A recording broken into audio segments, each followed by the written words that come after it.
एक गांव में बुद्धिराम नाम का एक व्यक्ति था। बुद्धिराम के 3 बेटे थे। बुद्धिराम के 2 सगे बेटे थे जिनका नाम अजीत और आकाश था। तीसरा बेटा जिसका नाम बंसी था वह गोद लिया हुआ था। बुद्धिराम की पत्नी ने बंसी को गोद लिया था। बुद्धिराम बंसी को जरा भी पसंद नहीं करता था। उससे सारे काम करवाता था, फिर भी खरी खोटी सुना देता था। जब से बुद्धिराम की पत्नी की मृत्यु हुई थी तब से बंसी बहुत अकेला हो चुका था। अपने सगे बेटे अजीत और आकाश की सारी बातें मानता था और उन्हें रुपए पैसे भी देता था, लेकिन बंसी फटे पुराने कपड़े पहनकर ही रहता था। बुद्धिराम उसे 2 वक्त का भोजन देता था। बस इसी तरह बंसी की जिंदगी चल रही थी। एक बार बुद्धिराम बहुत बीमार पड़ता है। उसे ऐसा लगता है कि अब वह बच नहीं पाएगा, इसीलिए वह अपने दोनों सगे बेटों को बुलाता है। बेटा, मैं अपने सारे जायदाद तुम दोनों में आधा आधा बांटता हूँ।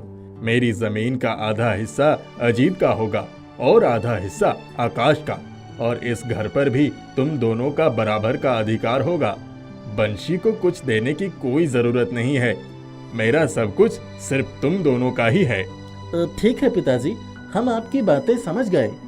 बंसी यह सब सुन लेता है और सोचता है, वैसे भी मुझे पिताजी से कोई उम्मीद नहीं थी कि वो मुझे कुछ भी देंगे।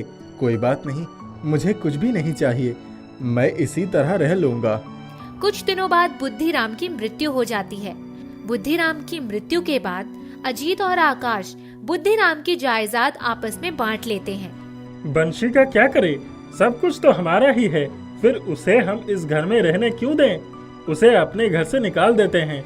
हाँ भाई, मैं भी यही सोच रहा हूँ। अजीत और आकाश बंसी को धक्का मारकर घर से निकाल देते हैं और उसके साथ ही उसके फटे पुराने कपड़े भी फेंक देते हैं। भाइयों, आप लोग ऐसा क्यों कर रहे हो? मैं कहाँ जाऊंगा? कृपया मुझे इस घर में रहने दीजिए। आपके सारे काम मैं करूंगा, कुछ भी नहीं मांगूंगा, बस एक कोने में पड़ा रहूंगा। अरे नहीं नहीं, हमें तुम्हें अपने घर का एक कोना भी नहीं देना है। चलो उठाओ अपना कबाड़ा सामान और जाओ यहाँ से। जहाँ रहना चाहते हो वहाँ चले जाओ। बंसी रोता हुआ सारा सामान उठाता है और वहाँ से निकल जाता है। रास्ते में उसे उसका दोस्त चंदू दिखता है। बंसी चंदू से मदद मांगता है। भाई चंदू, मैं बहुत मुसीबत में हूँ, मेरी मदद कर दे। अरे क्या हुआ? तू इतना परेशान लग रहा है। ये सामान लेकर कहाँ जा रहा है? मेरे भाइयों ने मुझे घर से निकाल दिया है।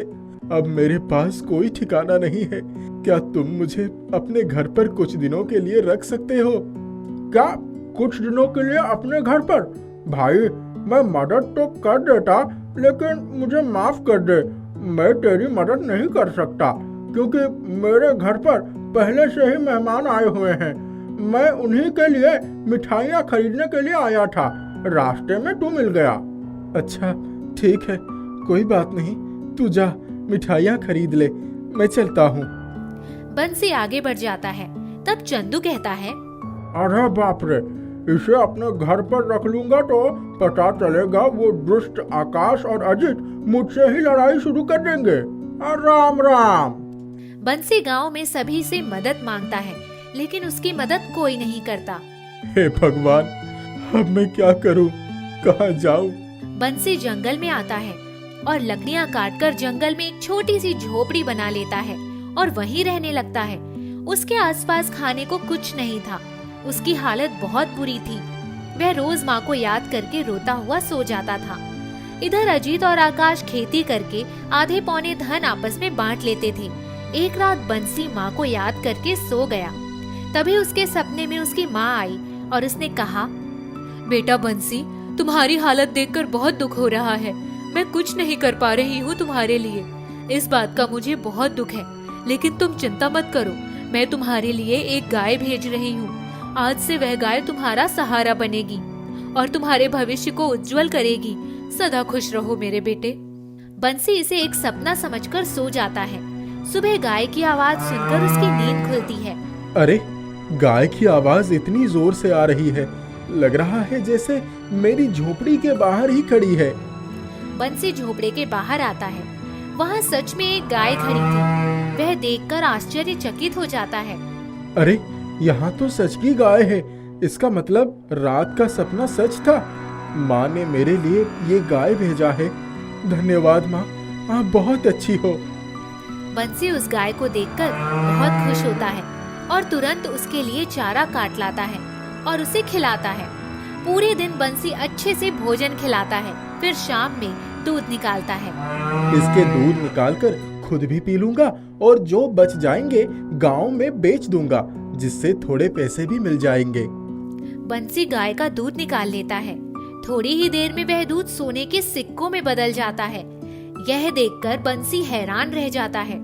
अरे ये तो कोई जादुई गाय लगती है, ये तो सोने की दूध देती है। बंसी उन सोने के सिक्कों को बेचता है। उसमें से मिले हुए पैसों से गांव में ही एक घर खरीदता है। धीरे धीरे वह अपने सारे सपने पूरे करता है। वह गांव का बहुत अमीर आदमी बन जाता है। सभी गांव वाले उसे बहुत इज्जत देना शुरू कर देते हैं। जितने लोगों ने बंसी को उस दिन मदद नहीं की थी, वह सभी बंसी से मदद मांगने के लिए आते हैं। वह सब उसे जादुई गाय की मदद से मिल रहा था। वह अपनी गाय को हमेशा अपने पास रखता था, अपने से दूर कभी नहीं जाने देता था। यह सब देखकर अजीत और आकाश बंसी से बहुत जल रहे थे। यह जानना चाह रहे थे कि आखिर बंसी के पास इतने पैसे कहां से आए। भाई, बंसी की हालत इतनी जल्दी कैसे सुधर गई? पिताजी ने तो उसे कुछ भी नहीं दिया था। हाँ, लेकिन ऐसा भी तो हो सकता है उसे कहीं से खजाना मिल गया है, जिससे वो इतनी जल्दी पैसे वाला बन गया। हाँ, ये भी हो सकता है। मुझे लगता है हमें पता लगाना चाहिए कि वो ऐसा कौन सा काम कर रहा है जिससे उसके पास इतने पैसे आ रहे हैं। ठीक है भाई, हम कल से ही उसके घर पर निगरानी रखेंगे। कुछ ना कुछ तो जरूर पता चलेगा। अजीत और आकाश चुपके चुपके बंसी पर नजर रखते हैं। वह बंसी के पास एक गाय देखते हैं। अरे, इसे ये गाय किसने दे दी? पता नहीं भाई, रुक तो थोड़ी देर देखते हैं वो क्या करता है। बंसी गाय का दूध निकालकर तुरंत उसे लेकर घर के अंदर आ जाता है, क्योंकि जब दूध सोने के सिक्कों में बदले तो कोई उसे देख ना पाए। बंसी दूध निकालकर घर के अंदर ले गया। अरे, ये तो अंदर चला गया। अब क्या करें? भाई तू यहीं खड़ा रहे, मैं अंदर जाता हूँ और खिड़की से अंदर देखता हूँ कि वो क्या कर रहा है। ठीक है, जल्दी जा, मैं यही हूँ। आकाश खिड़की से बंसी को देखने लगता है। वह देखता है कि दूध से भरी हुई बाल्टी सोने के सिक्कों में बदल जाती है और वह देखकर घबरा जाता है और वहाँ से दौड़ता हुआ भागता है। बंसी को आवाज लगाता है। वह बाहर आता है। कौन है? कौन है यहाँ? तब तक अजीत और आकाश वहाँ से भाग चुके थे। आकाश दौड़ता हुआ घर जाता है। अरे, क्या हुआ? तू इस तरह से भाग क्यों रहा था? भाई, मैंने जो देखा है, अगर तू देखता तो तेरी भी हालत ऐसी हो जाती। अरे, अब जल्दी बता, क्या देखा तूने? भाई, जो दूध बंसी निकाल कर अंदर ले गया था, वो कुछ ही देर में सोने के सिक्कों में बदल गए। क्या सच में तूने बिल्कुल यही देखा? हाँ भाई, यही कारण है जिसकी वजह से उसके पास इतने पैसे हैं। अच्छा, रुक, कुछ योजना बनाता हूँ। अजीत और आकाश सोचते हैं क्यों ना बंसी की गाय बदल दी जाए। जादुई गाय के बदले एक आम गाय रख दी जाए। ये सही रहेगा। हमें उसकी गाय जैसी दिखने वाली दूसरी गाय ढूंढनी होगी। कई दिनों तक वह दोनों हूबहू बंसी की गाय जैसी गाय ढूंढते हैं। वैसी ही गाय मिल गई। वह एक रात चुपके से बंसी के घर जाकर बंसी की गाय चुरा लेते हैं और एक आम गाय उसकी जगह पर रख देते हैं। जब बंसी सुबह सुबह गाय से दूध निकालने जाता है, तब दूध सोना में नहीं बदलता।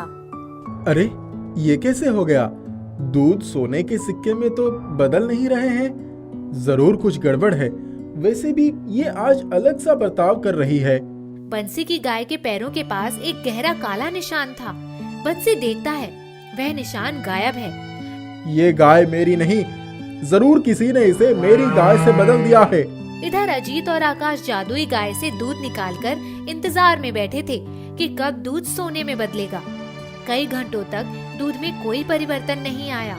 अरे, ये दूध सोने में क्यों नहीं बदल रहा है? बंसी का दूध तो सोने में बदल गया था। तभी वहाँ बंसी आता है। अजीत भाई, ये इसीलिए हो रहा है क्योंकि ये मेरी जादुई गाय है। ये सिर्फ मुझे सोना देगी, सभी को नहीं। इतना कहकर बंसी हंसने लगता है। मुझे लगा ही था कि मेरी गाय आप लोगों के पास ही होगी, क्योंकि जब कल मुझे आवाज आई थी तो मैं बाहर आया था। आप भाग तो रहे थे, लेकिन मुझे पीछे से आपकी पीठ और कपड़े दिख गए थे। मैं समझ गया था ये जरूर आकाश भाई हैं। हमें भी सोने के सिक्के चाहिए, हमें भी दे। ये लीजिए, आप अपनी गाय रखिए और मुझे मेरी गाय वापस दीजिए। वापस कभी मेरे गाय को चुराने की सोचना भी मत। और हाँ, मुझसे कुछ भी मांगने से पहले एक बार पुराने दिन याद कर लीजिए, आपने मेरे साथ क्या क्या किया है। अब मैं चलता हूँ। बंसी अपनी जादुई गाय को अपने साथ लेकर चला जाता है और खुशी खुशी रहने लगता है। रमन और सोहन पड़ोसी थे। दोनों खेती करके अपना घर चलाते थे। रमन के खेत की उपज भी बहुत अच्छी होती थी। हर साल उसे बहुत मुनाफा होता था। यह देखकर उसका पड़ोसी सोहन बहुत ही जलता था। अरे ये क्या रमन, तुम अपने खेत के साथ आसपास हुए जंगली पेड़ पौधों को भी पानी दे रहे हो? ये कोई फल थोड़ी देंगे। ये पेड़ हमें भले ही फल ना दे, लेकिन ये पेड़ हमें छाया देते हैं, ठंडी हवा देते हैं। लेकिन तुम्हें इससे कोई मुनाफा नहीं होगा। अगर तुम यह पानी अपने खेत में दोगे, उससे उपज होगी और अच्छी कमाई कर सकते हो। ये सब इनके ही भाग्य का है। फसल कटाई का वक्त आ गया। रमन की बहुत अच्छी फसल हुई थी। सोहन को इस बात से बहुत जलन हो रहा था। अरे इस रमन की इतनी अच्छी फसल कैसे हो गई? अगर इसे फसल की अच्छे दाम मिल गए तो ये मुझ पर रौब झाड़ेगा और फिर इस गांव का किसान मंत्री बन जाएगा। नहीं नहीं, मैं ऐसा होने नहीं दूंगा। उस रात सोहन जाकर रमन के गोदाम में आग लगा देता है। जब तक रमन को यह पता चलती है, तब तक सारा अनाज जल चुका होता है। हे भगवान, मैंने किसी का क्या बिगाड़ा था? अब मैं क्या कहूँगा? मेरे पास जितना कुछ था सब जलकर राख हो गया। हे भगवान। हाय दादा, सब कुछ जल गया, सब बर्बाद हो गया। कुछ भी चीज का जरूरत होगा तो मुझे जरूर बताना। हम तुमको अपने खेत में मजदूर की नौकरी पर रख लेंगे। नहीं, हमें किसी से कुछ भी नहीं चाहिए। रमन बहुत दुखी था। वो अपने खेत में बैठकर रो रहा था। तभी वो देखता है उसके खेत के बाहर लगे जंगली पेड़ भी मुरझा रहे थे। वो पानी लाकर पेड़ को देने लगता है। वहीं एक गुलाब के पेड़ पर पानी पड़ते ही उसमें से रोशनी आने लगी। रमन, तुम निस्वार्थ होकर हमें रोज पानी देते हो। मुझसे तुम्हारा दुख देखा नहीं जा रहा है। मेरे पास तुम्हें देने के लिए कुछ नहीं है। तुम यह जादुई गुलाब को ले जाओ। तुम इसकी पंखुड़ियाँ तोड़कर जो भी मांगोगे वो तुम्हें मिल जाएगा। लेकिन इस बात का ख्याल रखना कि इसकी पंखुड़ियाँ सिर्फ निस्वार्थ भाव से इस्तेमाल करना, वरना इसके सारे पंखुड़ी झड़ जाएंगे। मैं हमेशा इस बात का ख्याल रखूंगा। रमन खुशी खुशी फूल को लेकर अपने घर आता है और उसकी एक पंखुड़ी को तोड़कर मांगता है कि उसके सामने ढेर सारा खाना आ जाए। तुरंत ही वहाँ बहुत सारा खाना आ जाता है। अरे ये गुलाब तो वाकई में जादुई है। मैं थोड़ा खाना अपने पास रखकर बाकी खाना बाहर गरीबों में बांट देता हूँ। रमन उस गुलाब की मदद से जरूरतमंदों की मदद करने लगा, भूखों को खाना देने लगा। गांव में सभी उसकी बहुत तारीफ करने लगे। अरे ये सोहन का सारा अनाज बर्बाद होने के बाद भी इसके पास इतना खाना कैसे आया? मुझे इस बात का पता लगाना ही होगा। उस रात सोहन चुपके से रमन के घर की खिड़की के पास बैठ गया और छुपकर देखने लगा। तभी वहाँ रमन उस जादुई गुलाब को ढेर सारा खाना मांगता है। तुरंत ही वहाँ खाना आ भी जाता है। ये सब वो सोहन देख लेता है। ओहो, तो ये बात है। रमन ऐसे अमीर हुआ है, इसके पीछे जादुई गुलाब का हाथ है। मैं इस जादुई गुलाब को चुरा लेता हूँ और इससे ढेर सारा धन मांगकर इस गांव का सबसे अमीर आदमी बन जाऊंगा। सोहन वो जादुई गुलाब को चोरी कर अपने घर ले जाता है। ए जादुई गुलाब, मुझे बहुत सारा धन दे दो। तभी उस जादुई गुलाब की सारी पंखुड़ी टूटकर गिर जाती है और सोहन के घर का सारा सामान भी गायब हो जाता है। अरे अरे क्या हो गया? मैं तो लुट गया। धन तो आया ही नहीं, लेकिन मेरा धन चला गया। हाय राम, ये क्या हो गया? सोहन भागता हुआ रमन के घर जाता है और उसे सारी बात बताता है। मुझसे बहुत बड़ी गलती हो गई, मुझे माफ कर दो। मैंने वो जादुई गुलाब चोरी कर लिया था धन की लालच में, लेकिन मुझे क्या पता था कि मेरे घर का सामान गायब हो जाएगा। ये तुम्हारी लालच का फल है। माफ कर दो, मेरा सामान वापस करा दो। रमन सारे पंखुड़ी को अपने हाथ में उठा लेता है। वो जादुई गुलाब फिर से पहले जैसा हो जाती है और सोहन का सामान भी वापस आ जाता है।